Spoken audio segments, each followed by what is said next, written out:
Hi friends, मैं आपका दोस्त गौरव एक बार फिर आपका अपने YouTube चैनल पर आपका हार्दिक स्वागत करता हूं। कल आपने पढ़ा था दर्पण के बारे में। दर्पण क्या होता है, दर्पण कितने प्रकार के होते हैं। तो आज उससे आगे स्टार्ट करते हैं प्रतिबिंब। दर्पण से प्रतिबिंब किस प्रकार बनता है। तो आइए परिभाषा देखते हैं। किसी एक बिंदु से चलने वाली प्रकाश की किरणें परावर्तन या अपवर्तन के पश्चात जिस बिंदु पर मिलती हैं या जिस बिंदु से आती हुई प्रतीत होती हैं, उस दूसरे बिंदु को पहले बिंदु का प्रतिबिंब कहते हैं। कल शायद मैंने आपको एक बात नहीं बताई थी कि अवतल दर्पण और उत्तल दर्पण, अवतल दर्पण में जो प्रतिबिंब बनता है,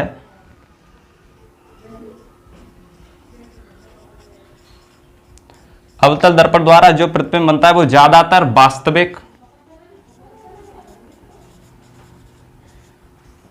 और उल्टा, ठीक है ना। और जो उत्तल दर्पण होता है उसके द्वारा जो प्रतिबिंब बनता है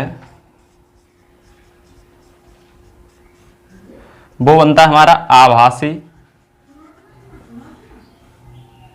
आभासी और सीधा, ठीक है ना। इसको याद कैसे रखेंगे। आप सोच रहे होंगे कि वास्तविक प्रतिबिंब बनेगा तो सीधा बनेगा, है ना, जबकि ऐसा नहीं है। इसको याद रखने का बहुत सरल तरीका है कि जो प्रतिबिंब आभासी होता है ये बाद में सी पर बंद है और ये सी से स्टार्ट है। जो प्रतिबिंब आभासी होता है वो सीधा होता है, जो वास्तविक होता है वो उल्टा होता है।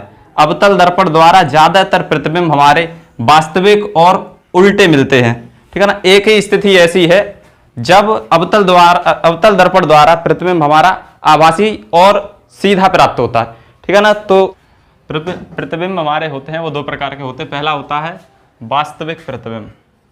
वास्तविक प्रतिबिंब क्या होता है, किसी बिंदु वस्तु से चलने वाली प्रकाश की किरणें परावर्तन के पश्चात जिस दूसरे बिंदु पर वास्तव में मिलती हैं उसे वास्तविक प्रतिबिंब कहते हैं। एक और होता है हमारा, ये दो प्रकार के होते हैं। एक होता है हमारा आभासी प्रतिबिंब।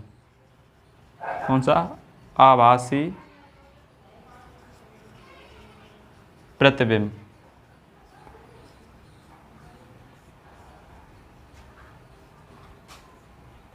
आभासी प्रतिबिंब क्या होता है कि किसी बिंदु वस्तु से चलने वाली प्रकाश की किरणें परावर्तन के पश्चात जिस दूसरे बिंदु से आती हुई प्रतीत होती हैं, आभासी प्रतिबिंब कहलाता है। आभासी प्रतिबिंब हमेशा सीधा बनता है जबकि वास्तविक प्रतिबिंब हमेशा उल्टा बनता है। जबकि आपको बताया था कि वास्तविक प्रतिबिंब अवतल दर्पण द्वारा और आभासी प्रतिबिंब उत्तल दर्पण द्वारा बनता है।